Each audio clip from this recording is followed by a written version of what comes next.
Ladies and gentlemen, welcome to another video of the Disabled Explorer YouTube channel. Today I have a very special guest with me, a man who needs no introduction. He is a local radio legend, a Waterloo Region Council member, former Waterloo Region Council member, and a role model and friend of mine. Please help me welcome Mr. Brian Bourke. Hello, Brian. Well, thank you, Dan. If I need no introduction, you provided one, which is Well, I thought I'd throw that in. just a quick correction. I'm a former Waterloo City Councilor. Yes, sorry. Yes, I apologize. Former Waterloo City Councilor. Yeah, how you doing today? I'm good. How are you? I'm pretty good. Thank you for asking. Are you ready for the holidays? Oh, of course not. No one's no Nobody one's ever. is, right? It's only November. I don't worry about things like that until December 23rd. Oh God, you're a last minuter like me. Well, my kids are all grown, so I don't have to worry about too many things. Oh yeah, but you got grandkids. Yeah, but I leave that in the purview of the person who handles it the best. Yeah. All right. Yeah. Thank you for accepting this interview invitation. I'm No worries. thrilled to have you on. It's been a dream of mine to have spoken with you, and it's been years since I've seen you. you need better dreams to start with. Oh my goodness. I have a few questions. My first question is, what got you into radio, and how old were you when you started? Oh man, it's originally when I was in high school, I wanted to be a lawyer. I don't know why. I think it was because it was the 70s and there were a lot of really high profile lawyer shows on television. I thought that looks like a glamorous way to live. But I'm going to take you way back to the time when I was about 8 years old, and I was asked to be the master of ceremonies for a school production at Dutch Lake Elementary School in Clearwater, British Columbia. So What I was, production? yeah, and What production? oh, it was just a variety show. I was the Oh, okay. master of ceremonies, which tied everything together. But I was only like 7 or 8 years old.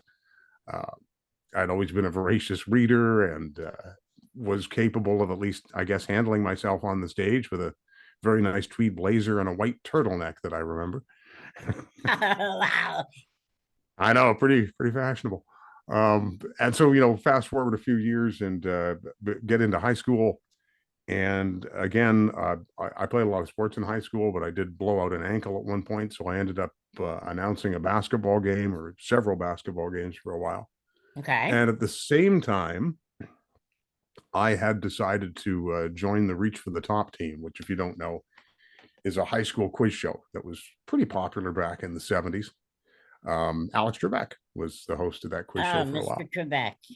And so I had opted to go onto that program. So that gave me a little bit of television experience, which I found was fun. So at the end of it, as I wandered through my final years of high school, it was, what do I want to do? Well, I'll end up taking, broadcast journalism, and maybe I'm going to be a newsman. so so I guess my first job in radio was in the fall of 1977 at CFPL in London. I was in college at the time. Job opening came up because a guy had come down with meningitis. So bad for you, good for me. Yeah. And my first job was to go on the air and read the English soccer scores every morning, because back in that day there was no internet, and if you wanted to know what the soccer scores was, like did Leicester beat somebody, you had to essentially listen to the radio. So that was my job, and from that it expanded into kind of a regular sportscast all the time, and then as we went along became more of a regular news person. So I was 19 years old. Wow, that's a very young age. I had no idea what I was doing, but it worked. What brought you to the region? Did you travel across Canada doing this, or just Um, so I focused so on one area? Sorry about that. So I was born in British Columbia, and my parents came over here when I was around 11 years old, and they passed away in the mid 70s. My father died when I was 17. Oh, wow. I'm sorry to hear My that. dad when my mother when I was 21. So there I was in London with essentially no real connection to it, but I got my first job at CFPL, and then like everybody who's ever had a career in radio, I got fired. Uh, Oh boy. downsized on a Thursday, and then at least at that point in the wonderful world of radio, you could get a job the next day, which I did. I got a job as a news director at CKDK in Woodstock, Okay. and spent a year there. Then got offered a position at CKWW in Windsor. At that point, I had decided that I want to be a reporter, and I'd always been on the anchor desk. And I lasted as a reporter for about 3 months before they put me back on the anchor desk again. Started off in afternoons and then eventually went to mornings. And then left Windsor after a year to come up to Kitchener Waterloo, which at that point the station was named CFCA 105.3, old and musty favorites from your grandmother's music collection. Oh my goodness. So that was More likely known as Cool FM. yeah, well, and 10, 11 years later, it became known as Cool FM. Yes. When I was on it as soft and easy favorites, it was a remarkably not very well listened to radio station. I went Yeah. through about 11 years where no one had a clue that I was on the air, which if Mhm. you get into this business, you want people to have a clue that you've been on the air. So that's kind of how I ended up in Kitchener Waterloo, and either through laziness or something else, we just never left. Uh-oh. That's not good. Um, do you have can you share any memorable highlights of your time in local radio Oh, in the region? it was such a it was such a different world back in the 80s and into the early 90s.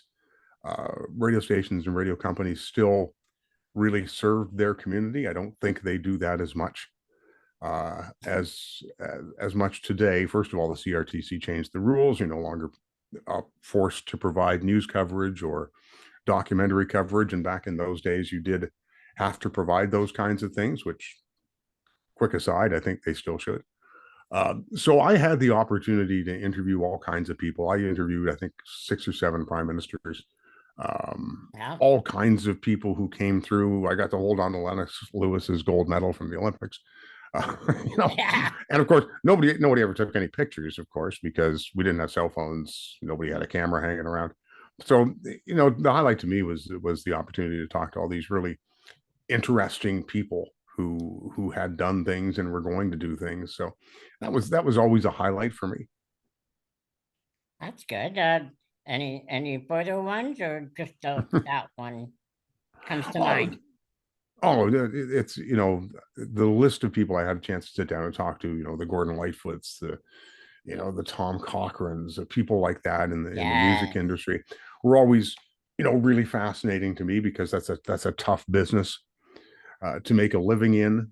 And I divide that Kitchener Waterloo career into kind of 2.5 segments. One of them being the 11 years that I was on the soft and easy favorites of CFCA. The other one being the 20 years that I was co-hosting the morning show on Cool FM, because that provided an entirely different opportunity in terms of connecting with the community. Okay. Okay. Yeah. Very interesting highlights, because I remember some of those myself when growing up. As I said, I'm a fan. Yeah. After your first stint in radio, um, you took the leap into municipal politics, like you mentioned. You were former Waterloo City Councilor. How did you go about going into that industry or business, if you can Well, call it that? I often like to say that the time that I didn't actually leave radio left me. Um, I I refer to that as Bell Media having a moment of medical exhaustion, in terms of Wow. they were sick and tired of me. So, Yeah, but again, I've said this a million times. It's their litter box. I'm just one of the cats. They get to decide who uses the litter box, and at that point, they decided they no longer wanted me to use the litter box. It was August of 2014. The municipal election was coming around. I'd covered councils in the past, and one of the great advantages of being on the air is a certain amount of name recognition. So it seemed like a good thing to do, and I just kind of wanted the experience. So it was Was an it an easy interesting leap? 4 years. Sorry, Dan, didn't hear that. What?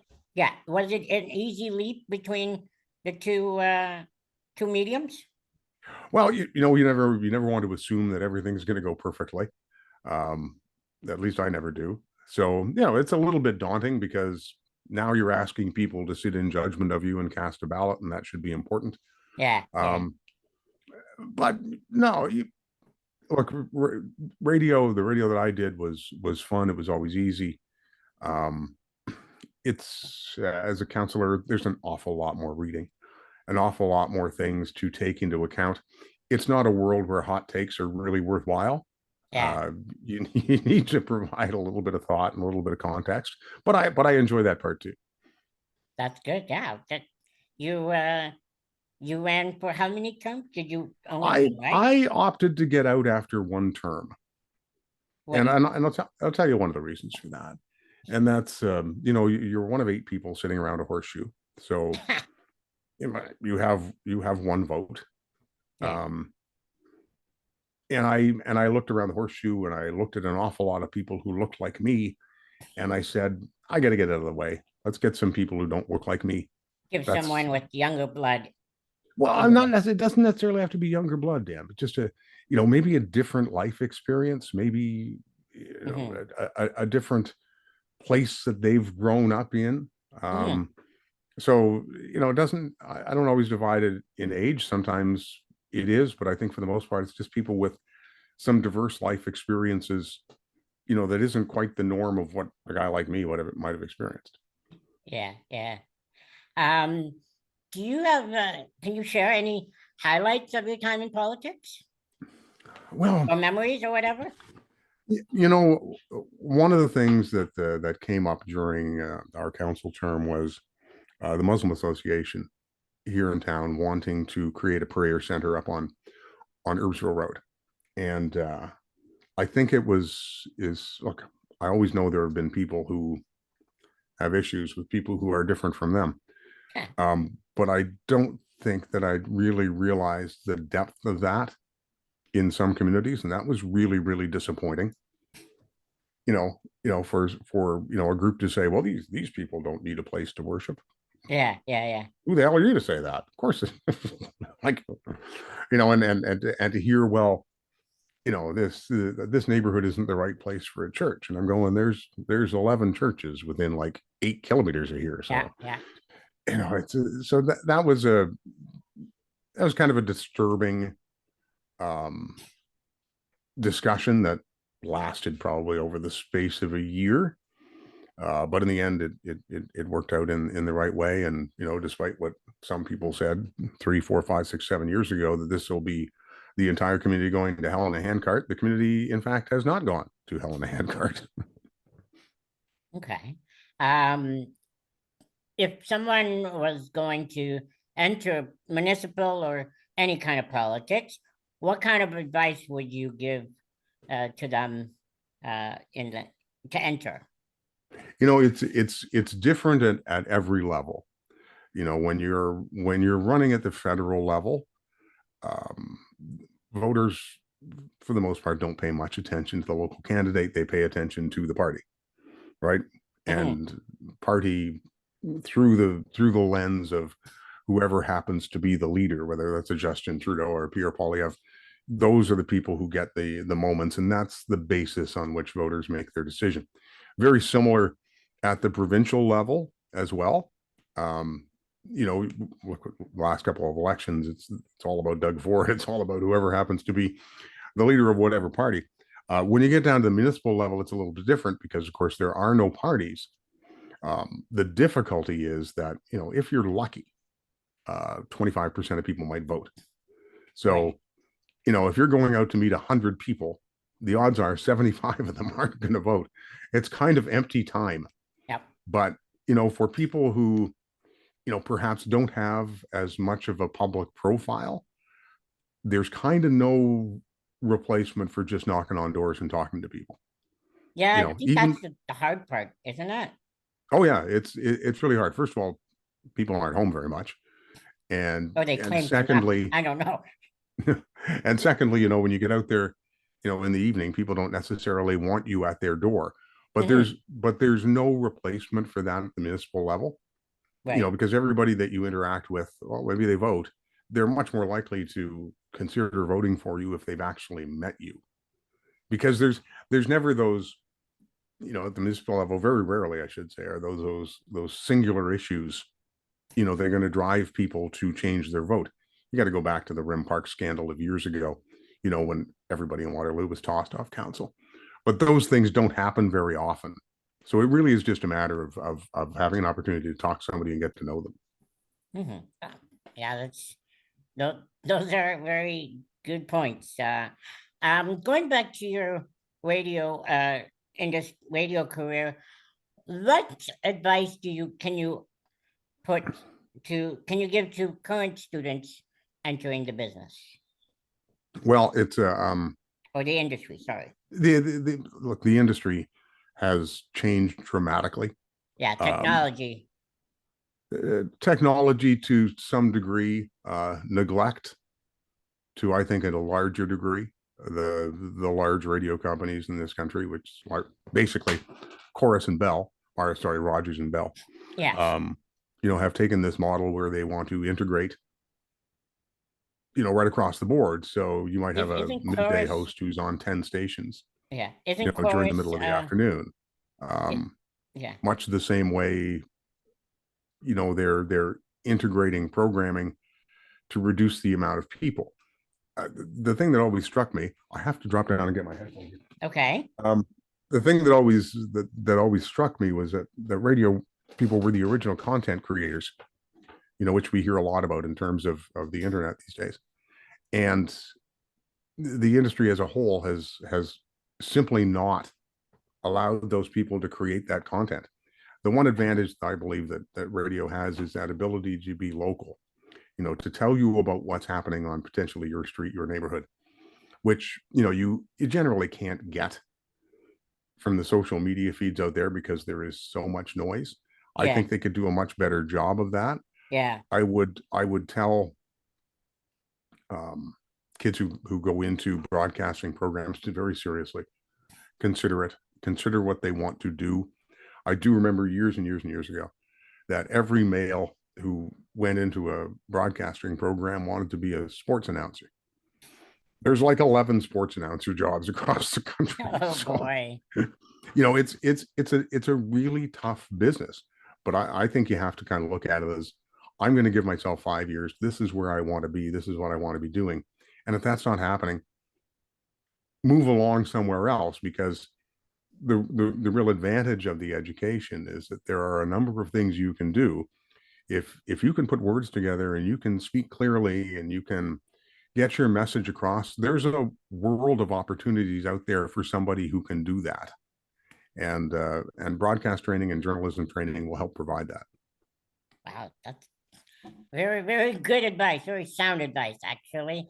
Yeah, I was trying to think back to when I was attempting to enter the broadcast industry.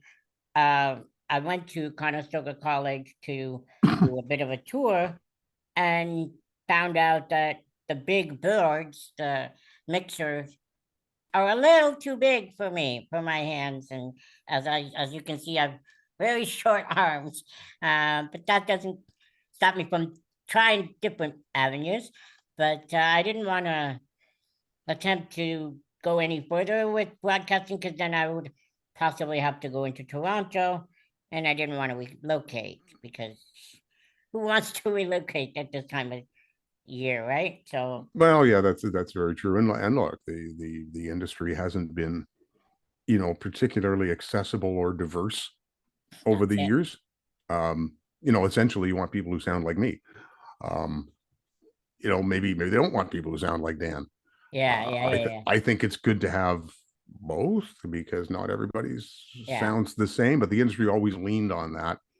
And like you say, you get the short Tyrannosaurus Rex arms, makes it tough with the equipment. Yeah, exactly. And and I also see a booming uh rate of online radio popping up and coming, but I don't know how reliable that's going to be over the next couple of years.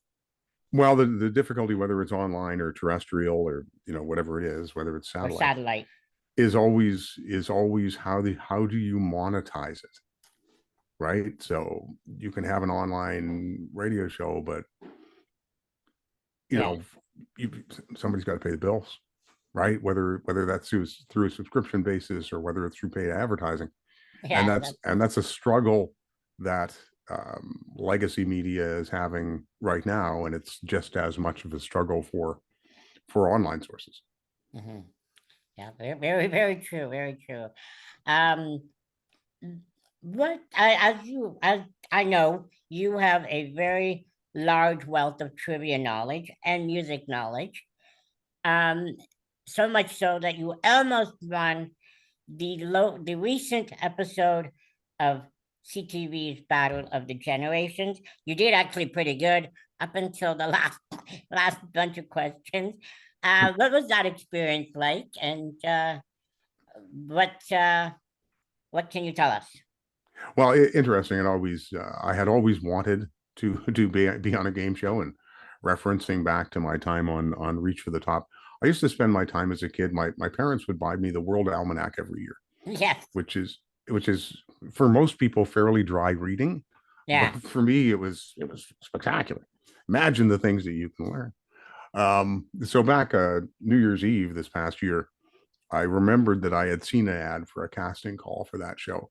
And so at like quarter to midnight, 15 minutes before the deadline, I sat down with my guitar, a small glass of scotch, and some knitting, and did like a minute and a half long shtick on Okay. camera.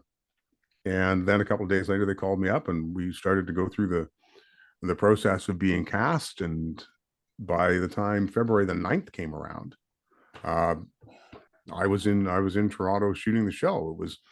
It was an interesting experience. Put me up for a couple of nights. My wife and I had a nice dinner. Very much enjoyed taking part in it, and I'd be happy to do another one. I'm still waiting for my shot on Jeopardy. Oh, very cool. Did you?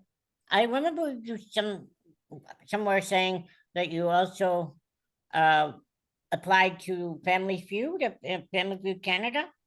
Yeah, as a matter of fact, the producer for the Battle of the Generation show was also one of the producers on Family Feud Canada. So he had reached out to me uh, for a couple of things. One, as currently I'm the executive director of the Center for Family Business, and he said, "Do you have any interesting families who might be willing to be on Family Feud Canada?" And one of them just showed up. Ron Caudle and the family from Caudle's Catch Seafood were on the Family Feud 2 or 3 weeks ago. So that had come about because of my relationship with the producer. And he said, "Look, if you guys, my wife and daughters, want to be on the show, let's go through that process." So we did. Mhm. Made it all the way through to the end of the process, and then somebody said, "Well, wait a minute, you're already on this show over here on CTV, and Family Feud is on CBC, so we've got a little bit of a conflict here." I was gonna And say, so apparently, the waiver that I signed with the Battle of the Generation said that I would not appear on another show within 12 months of my episode being aired. So now we're kind of looking at the fall of 2024 to show up on Family Feud, but we'll see. okay, all right. Um, we're getting close to the end of our time together, but before I let you go, I'd like to ask what's next for Mr. Weinberg? What you got? What have you got planned in the future coming up and that we can look forward to? Well, you know what? I like to stay busy.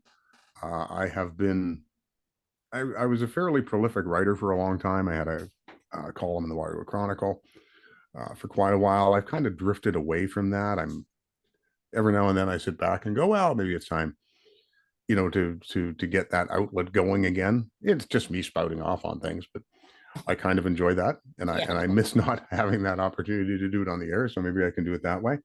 I don't know. We'll see. There's lots of stuff going on out there. I feel fabulous. So whatever opportunities come along, we'll try them out. Maybe I'll try to get on a few more game shows. Who knows? Any chance we could see you back with your old pal, Miss Angie Hill? Well, it's Ange and I over the past. I guess it's been. Holy cow! It's been almost 10 years since we worked together. I've been on with the air with her a couple of times. I've come in to guest Yeah. host. Um, I would never say no to that. I think she's one of the greatest talents in this country. She's a remarkably genuine and caring person, and the easiest thing in the world to do, was work with her. I'm more than happy. Like I say, I don't say no to anybody. Okay. Yeah. Well, we'd love to have you back on radio or whatever you want to end up doing. I'd like to thank you, Mr. Brian Bourke, for this awesome opportunity and accepting my invitation for this friendly chat. And I hope you had a great time with us today. I did. Dan, it's always a pleasure to talk to you. Always Thank like you, to sir. keep up And on what you're doing and all your Portuguese food that you eat. I try my best. We're at the Portuguese Club. We are open every Friday nights for an awesome meal every Friday. Well, I might just see if I can I was talk. gonna say, the door's always open for you or for whoever wants to swing by and have a beer or whatever. I'll see if the Minister of Domestic Affairs would be interested in that. She's the one who runs the show. Hey, I know exactly who runs the show currently up until the end of January, I think. But then we're gonna switch hands. I don't know who's gonna take over, but we'll see. All right. Thanks, Dan. Go ahead. Thanks. Appreciate it. Thank you very much. And to all my followers, if you like this interview, please click the like button, subscribe, comment below, share this interview with your friends and family, and most importantly, click the notification bell to stay up to date with future videos. Until next time, have fun, and I'll see you on the next one. Bye-bye.